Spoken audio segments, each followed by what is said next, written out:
बिस्मिल्लाहिर्रहमानिर्रहीम। अस्सलाम वालेकुम। कैसे हैं आप सब? उम्मीद करती हूँ बिल्कुल ठीक होंगे इंशाल्लाह। Welcome to my channel living beats Qatar.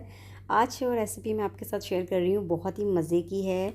आपने अक्सर होटल्स में खाई होगी बट कढ़ाई, और इसकी मैं बहुत क्विक रेसिपी आपको देने वाली हूँ कि घर में आप बहुत जल्दी और मज़े की कैसे बट कढ़ाई बना सकते हैं। तो चलते हैं हम रेसिपी की तरफ बग़ैर किसी टाइम वेस्ट किए और देखते हैं इसके इंग्रेडिएंट क्या हैं। मैं ये बना रही हूँ मटन के साथ, आप ये बीफ के साथ भी बना सकते हैं। मैंने जैसे बट कढ़ाई होती है बोनलेस मैं बना रही हूँ। आप अगर बोन वाली बनाना चाहते हैं तो वो भी बेस्ट है। छोटी छोटी बोटी कर ली है।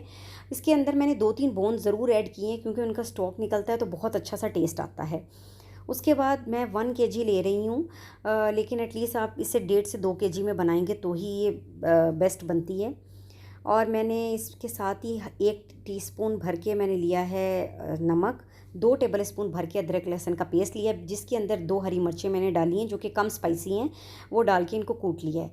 आप इसमें अगर स्पाइसी खाते हैं तो स्पाइसी तेज़ वाली डाल। इसके बाद मैंने 3 मीडियम साइज़ के प्याज लिए हैं जिनको स्लाइस में कट कर लिया है, और 3 ही मैंने टमाटोज़ लिए हैं, उनको भी मैंने कट करके रख लिया। ये हमारा फर्स्ट स्टेप है। इसको हम गोश्त को गलाएंगे, इन सारी चीज़ों को डाल के प्रेशर कुकर में हमने गोश्त को गलाना है। उसके बाद जो हमारा सेकंड स्टेप है वो बाद में हम करें। इन सारी चीज़ों को मैंने प्रेशर कुकर में डाल दिया है और मैंने इसमें 1 कप पानी डाला है क्योंकि एक तो ये बोटी है जल्दी गल जाएगी, दूसरा मैंने आपको पहले भी बताया था यहाँ का पानी बहुत ज़बरदस्त है, बहुत जल्दी गोश्त को गला देता है, तो इतना टाइम नहीं लगेगा। जब गोश्त गल जाता है तकरीबन 10-15 मिनट के बाद ही, तो मैंने इसको आप कढ़ाई में डाल लीजिए या किसी खुले बर्तन में डाल लीजिए और इसको थोड़ी सी हमने इसको भूनना है। हमारा नेक्स्ट स्टेप यही है। तो मैंने इसमें थोड़ी सी हाफ़ टी स्पून हल्दी डाली है कलर के लिए क्योंकि ये काली मिर्चों से बना है। अगर आप नहीं डालना चाहती आप स्किप कर सकते।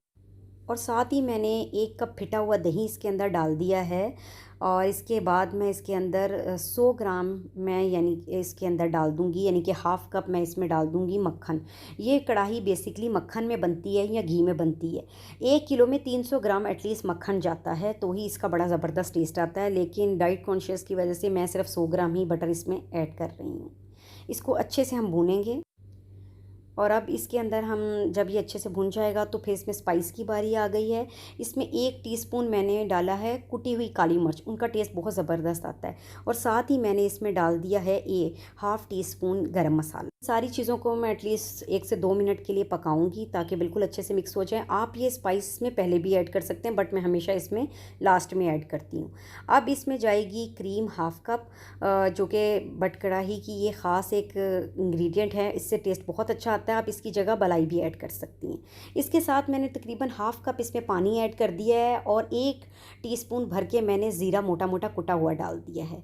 अब इसके साथ ही मैं इसमें डाल दूँगी हरी मिर्च मोटी कुटी हुई 2 अदद, और अदरक डाल दूँगी इसमें बारीक कटा हुआ। साथ ही इसके अंदर हरा धनिया डाल दूँगी तकरीबन हाफ़ कप, और ये दम पे जाने के लिए बिल्कुल रेडी है। और बिलीव मी इतनी ज़बरदस्त खुशबू आ रही है कि पूरा मेरा किचन इससे महक रहा है। इसको बस मैं 5 मिनट के लिए दम पे रखूँगी ताकि इन सारी चीज़ों की खुशबू इसके अंदर ऐड हो जाए।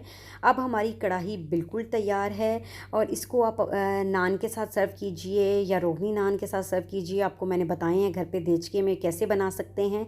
इसके साथ ही मुझे इजाज़त दीजिए। अपना बहुत ख्याल रखिएगा। इंशाल्लाह नेक्स्ट वीडियो तक के लिए अल्लाह हाफिज़।